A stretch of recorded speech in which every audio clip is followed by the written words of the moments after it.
자, 예수님은 친히 가시려는 모든 마을과 고장으로 미리 둘씩을 보내셨다는 거예요.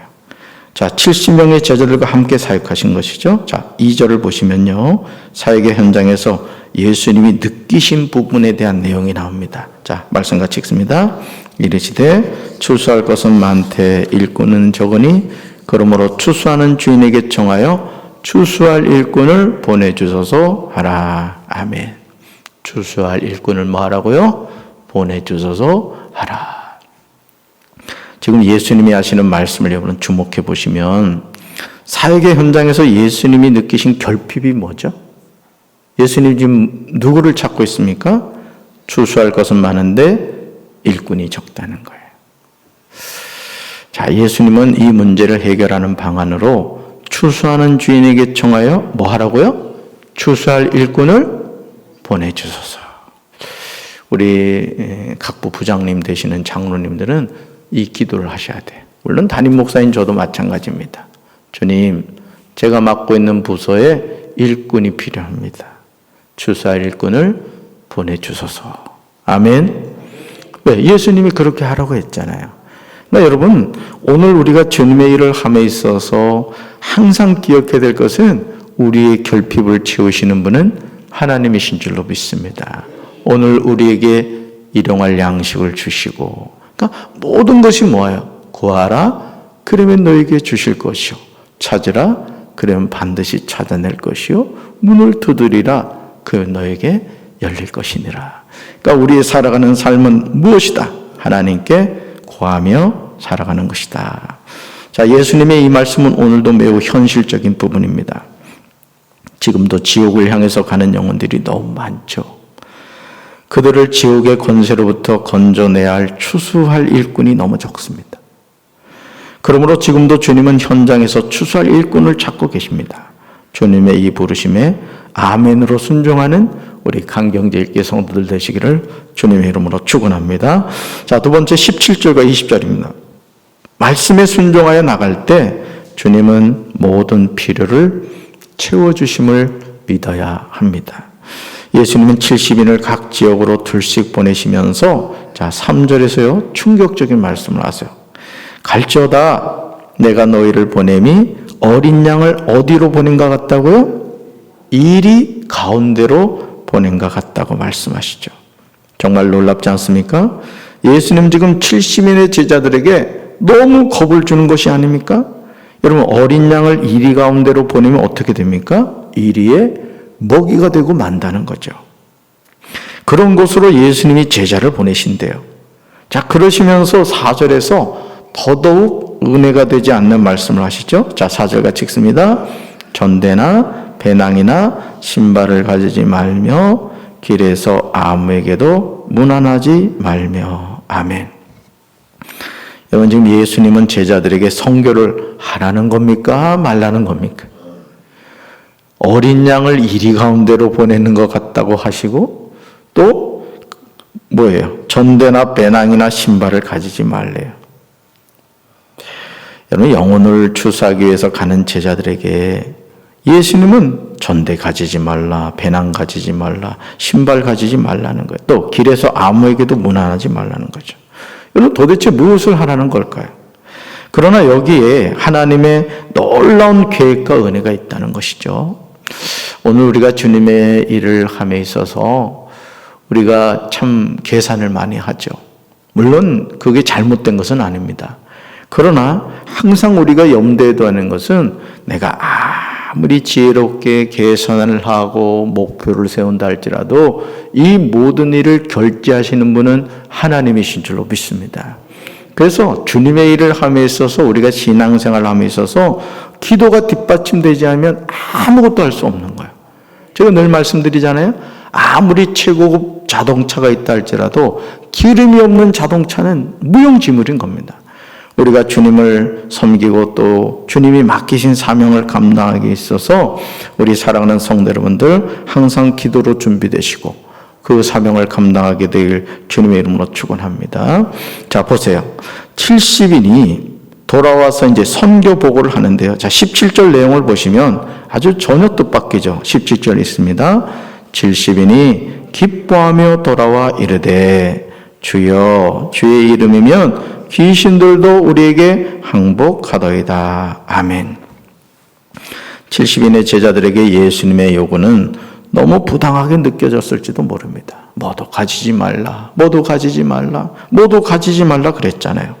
하지만 주님의 말씀에 순종하고 현장으로 나갔을 때 70인의 보고는 기쁨으로 충만했던 거예요.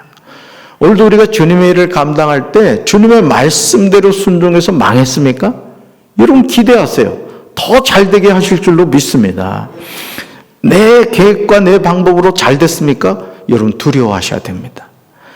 여러분 내 방법대로 내 노력대로 되는 것을 우리는 너무 이게 당연하다고 생각을 합니다.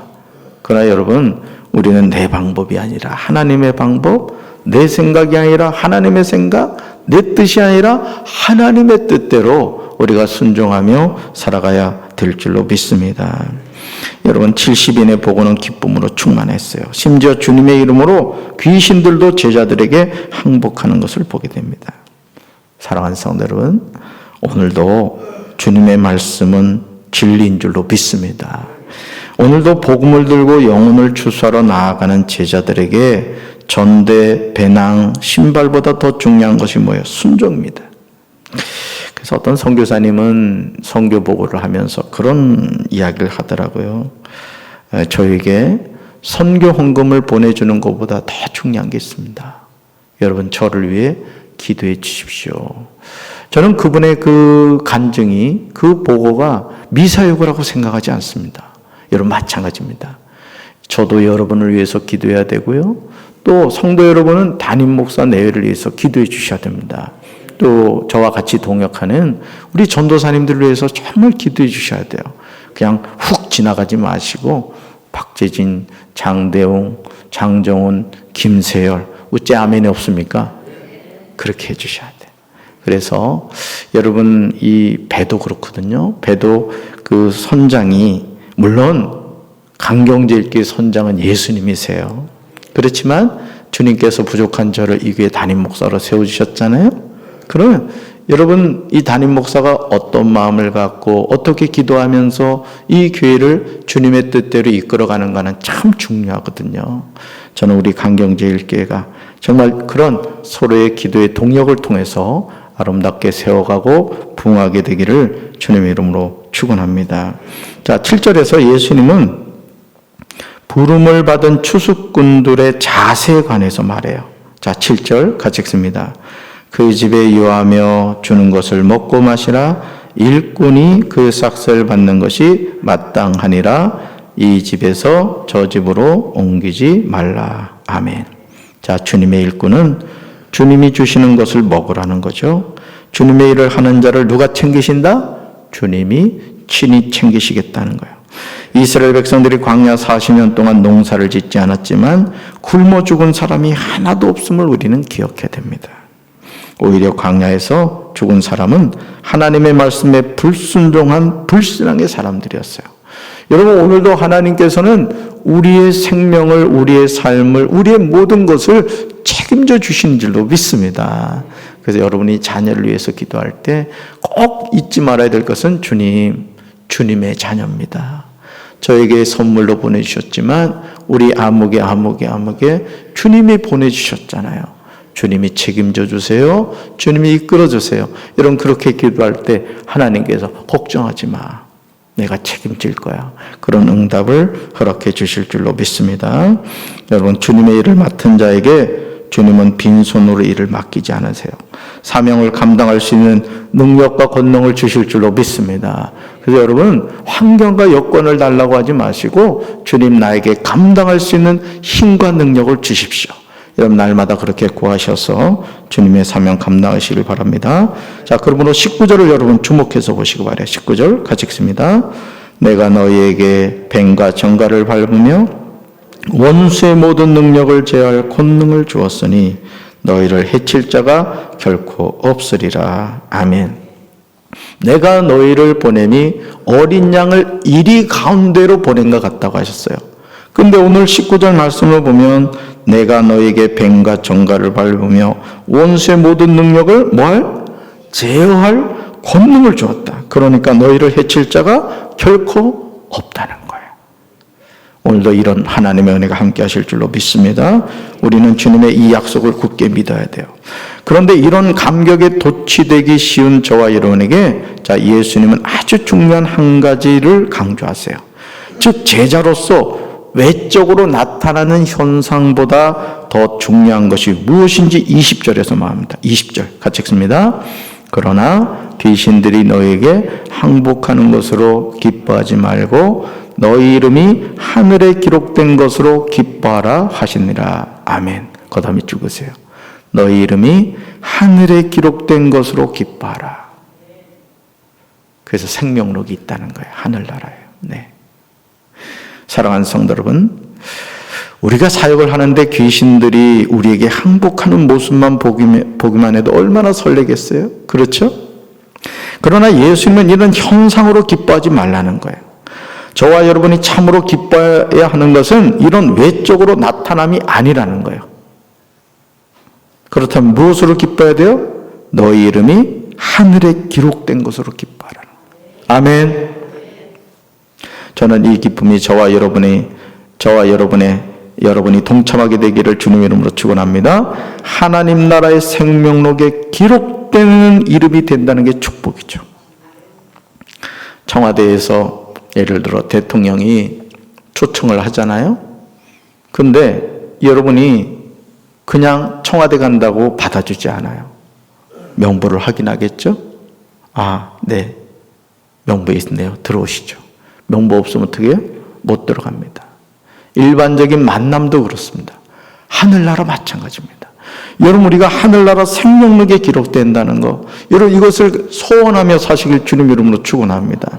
여러분 가족이, 여러분 가문이 그런 은혜가 함께 하시기를 주님의 이름으로 축원합니다. 자, 세 번째로 41절과 42절입니다. 준비하는 일이 많아 마음이 분주한 것은 좋은 것이 아닙니다. 예수님과 그 일행이 어느 지역으로 들어갔습니다. 자, 그러자 마르다가 자기 집으로 예수님과 그 일행을 영접하죠. 자, 그런데 이후에 문제가 생겼습니다. 지금 마르다의 집을 찾아온 손님들이 한둘이 아닌데, 자, 동생 마리아가 개념 없는 행동을 하죠. 자, 39절 같이 읽습니다. 그에게 마리아라 하는 동생이 있어 주의 발치에 앉아 그의 말씀을 듣더니. 아멘. 거담이 죽으세요. 주의 발치에 앉아 그의 말씀을 듣더니. 아무리 철이 없어도 그렇지 지금 집에 손님들이 인산인해를 이루고 있는데, 자, 예수님의 발치에 앉아서 뭘 듣고 있었다고요? 말씀을 듣고 있었다는 거예요. 이와 대조적으로 예수님과 일행을 초청한 마르다는 음식을 준비하는 일이 많아 마음이 분주한 거예요. 자, 참다 못한 마르다는 예수님께 나아가 불만스러운 어투로 말합니다. 자, 40절 하반절에 보면 주여, 내 동생이 나 혼자 일하게 두는 것을 생각하지 아니하시나이까. 그를 명하사 나를 도와주라 하소서. 이 생각하지 아니하시나이까, 여러분 액센트를 줘야 돼요. 아주 불만이 가득 찬 거예요.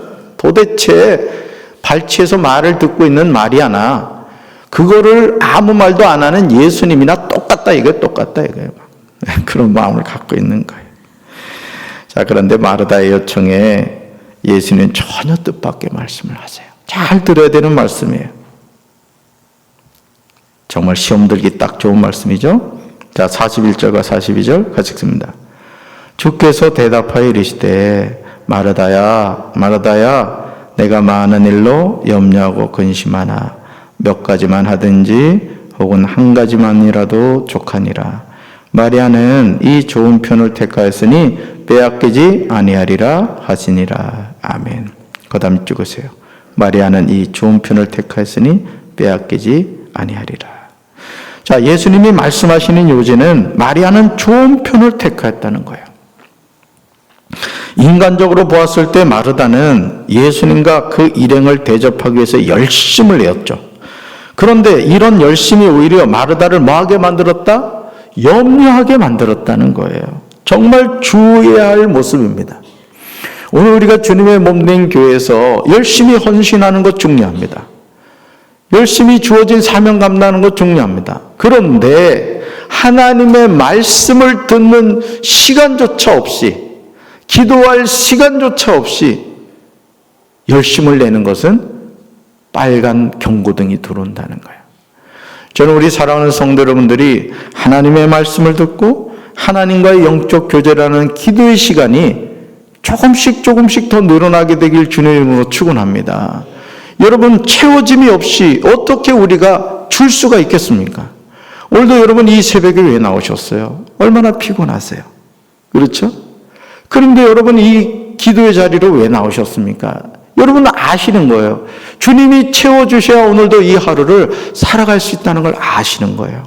몸은 피곤하지만 오늘도 새벽 제단에 나가서 하나님 주신 은혜를 받아야 오늘 이 하루를 살 수 있다는 것을 여러분 알기 때문에요.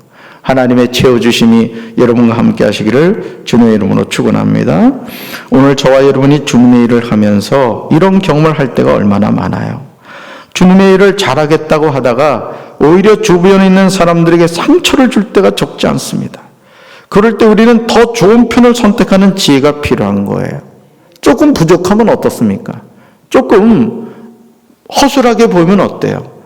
우리가 더 중요한 게 뭔가를 깨닫고 항상 우리는요, 그렇습니다. 우리가 하루에 할 수 있는 게 10가지라고 칩시다. 그러면 그 이상은 못하는 거예요. 여러분, 항상 우리가 하루를 살아감에 있어서 하루 24시간을 어떻게 쓸 거냐? 우선순위인 겁니다. 이건 결단이에요. 내가 하나님께 나와 예배 드리는 것이 우선이고, 기도하는 것이 우선이고, 말씀을 듣는 것이 우선이고, 예배 드리는 것이 우선이고, 그런 우선순위적인 선택을 하다 보면 후순위는 어쩔 수 없이 뒤로 밀리는 거죠. 그것이 잘못된 삶인가요? 그렇지 않다는 거예요. 저는 오늘 예수님의 이 말씀, 마리아는 좋은 편을 택하였다는 이 말씀이 저와 여러분의 삶에 적용되기를 주님의 이름으로 축원합니다. 그래서 동일한 내용을 세 번역은 다음과 같이 번역하고 있어요. 저는 이 말씀이 우리 모두에게 성령의 음성으로 들려지게 되시기를 주님의 이름으로 축원합니다. 제가 읽어드릴게요. 마르다야, 마르다야, 너는 많은 일로 염려하며 들떠있다. 그러나 주님의 일은 많지 않거나 하나뿐이다. 마리아는 좋은 몫을 택하였다. 그러니 아무도 그것을 그에게서 빼앗지 못할 것이다. 지금 우리에게 필요한 것은 좋은 몫을 선택하는 지혜입니다. 오늘도 여러분 너무 많은 것에 욕심내지 마시고 내 영혼에서 내 삶에서 정말 소중한 것이 뭔지 여러분 중요한 것을 먼저 택하면 돼요. 그럼 나머지는 주님이 책임져 주실 줄로 믿습니다. 오늘 첫 단추를 잘 깨셨으니 하루가 맞도록 주님의 품 안에서 승리하는 삶을 살게 되기를 주님의 이름으로 축원합니다. 가슴에 손 얹겠습니다. 하나님 아버지, 추수할 것은 많되 일꾼이 부족하다고 주님 말씀하셨습니다. 우리가 주님의 이 말씀을 들으며 과연 우리가 이 땅을 어떻게 살아야 되겠습니까?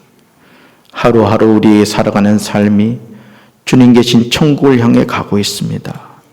주님의 신부로서 혼인 예복을 준비해야 되는데 과연 우리는 어떻게 준비하며 살아가고 있습니까?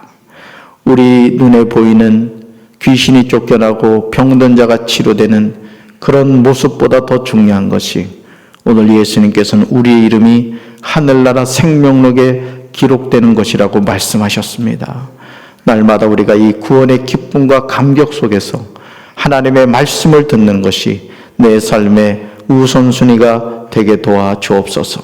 너무 바쁘고 분주하여 주님 앞에 나와 기도할 시간이 없을 정도로 그렇게 우리의 삶이 혼란스러워지지 않게 도와주시고 날마다 영적인 교제를 통하여 하나님의 풍성하게 채워주심이 고백되어지는 이 하루가 되게 도와 주옵소서.